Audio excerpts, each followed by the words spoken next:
हमें लगता था कि हमारे पापा तो सिर्फ हमें डांटते हैं, लेकिन हम ये भूल ही गए कि खुशियां भी तो वही बांटते हैं।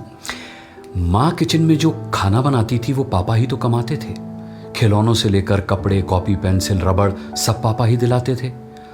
और गुस्से में ये सारी बातें जब वो हमें जताते थे तो हमें लगता था कि वो अपने पैसों की बहुत हाँकते हैं, लेकिन हम ये भूल ही गए कि खुशियां भी तो वही बांटते हैं।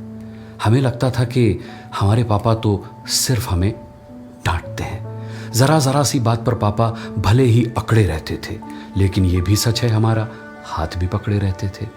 कहाँ है जाना, कब लौटोगे, बात बात पर इंक्वायरी। तब लगता था हमारी लाइफ में ये इतना क्यों झांकते हैं। लेकिन हम ये भूल ही गए कि खुशियां भी तो वही बांटते हैं।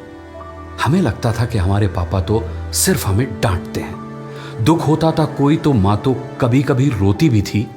पापा की आंखें सूखी ही देखी, क्या उन्हें कोई तकलीफ होती भी थी? क्यों पापा में हीरो से पहले अक्सर हमको एक विलेन दिखता था? ऐसे कई सवाल अब उनकी तस्वीर में से झांकते हैं। तब हमें लगता था कि हमारे पापा तो सिर्फ हमें डांटते हैं, लेकिन हम ये भूल ही गए कि खुशियां भी तो वही बांटते हैं।